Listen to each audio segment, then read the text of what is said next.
Bismillahirrahmanirrahim. Assalamualaikum warahmatullahi wabarakatuh. Sebelumnya, perkenalkan kami di sini dari kelompok 1 mata kuliah Ekonomi Islam. Di sini kami akan memaparkan materi tentang prinsip dasar ekonomi Islam. Sebelumnya, perkenalkan nama saya Mujamil Eviansa dan nama saya Indri Siti Soliha. Saya Apriani Julianti. Baik, supaya tidak banyak makan waktu, langsung saja ke materi. Yang pertama, pengertian.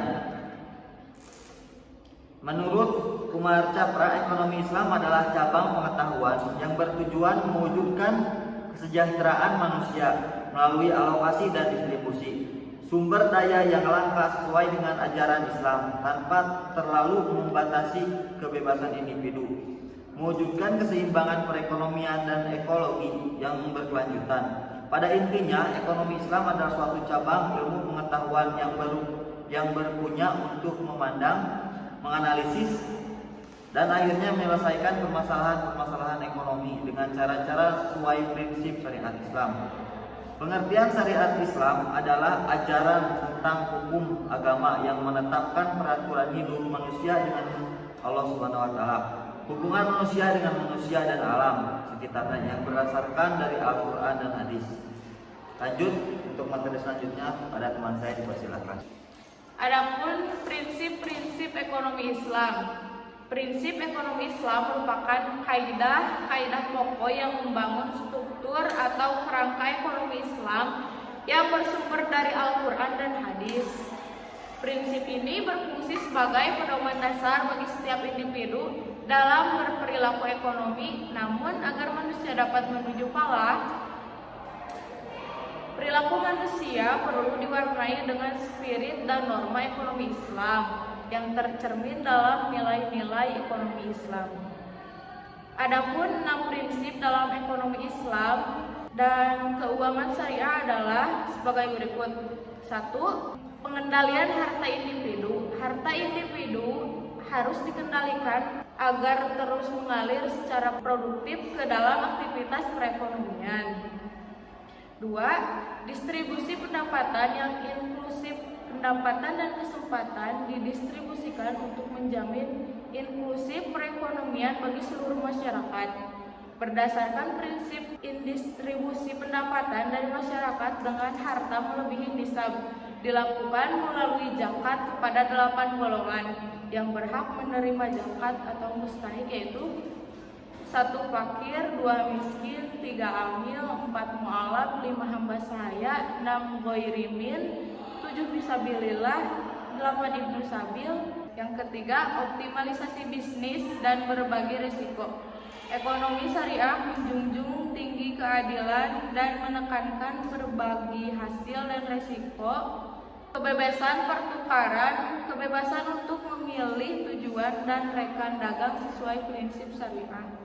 Yang keempat, transaksi keuangan terkait erat sektor real ekonomi syariah mensyaratkan bahwa setiap transaksi keuangan harus berdasarkan transaksi pada sektor real.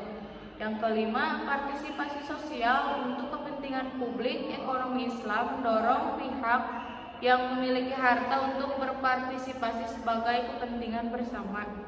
Yang terakhir, yaitu yang keenam, transaksi muamalat sejalan dengan nilai-nilai ekonomi Islam yang menjunjung tinggi keadilan serta kerjasama dalam keseimbangan setiap transaksi muamalat, khususnya transaksi perdagangan dan pertukaran dalam perekonomian, harus mematuhi peraturan yang telah ditetapkan dalam syariat.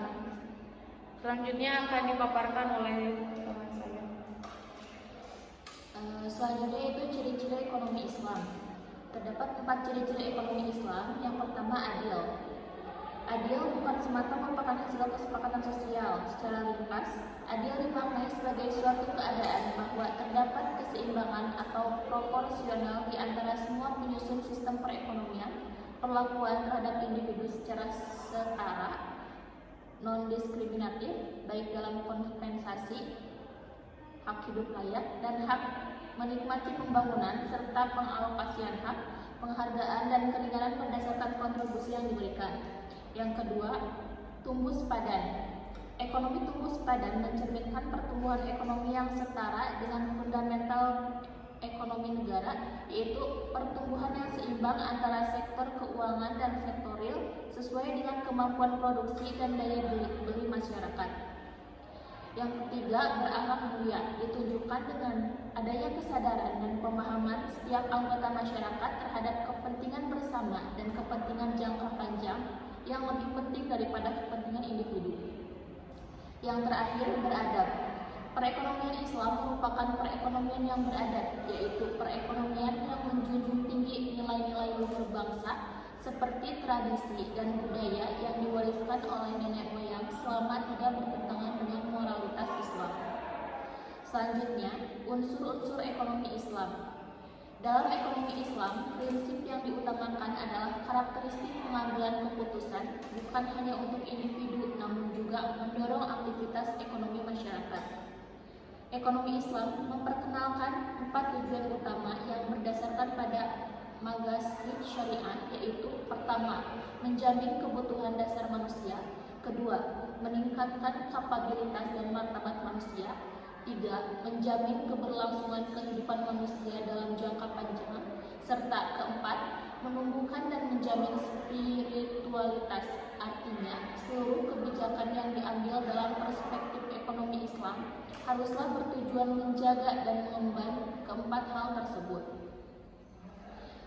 Materi terakhir yaitu operasional kebijakan ekonomi Islam. Kebijakan fiskal adalah kebijakan yang mempengaruhi anggaran pendapatan dan belanja suatu negara atau APBN.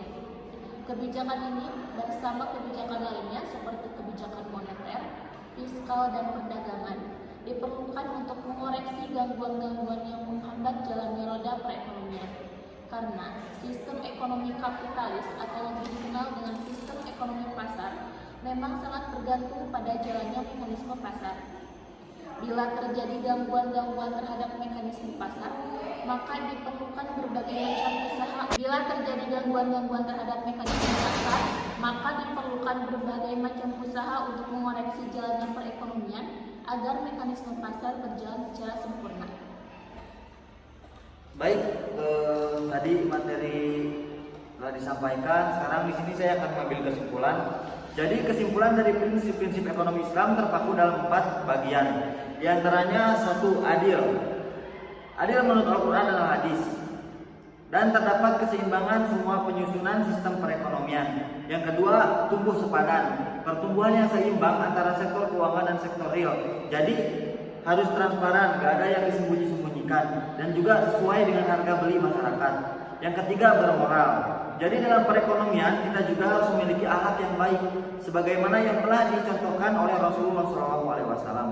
4, menumbuhkan dan menjamin spiritual. Jadi dalam perspektif ekonomi Islam, kita membuka suatu usaha atau perekonomian tidak hanya mementingkan keuntungan diri kita sendiri, tapi kita juga harus melihat kemaslahatan yang ditimbulkan dari usaha atau perekonomian yang kita buka. Ya, mungkin sekian materi yang bisa saya sampaikan. Mudah-mudahan ada manfaatnya, khususnya bagi kita, umumnya bagi kita semua.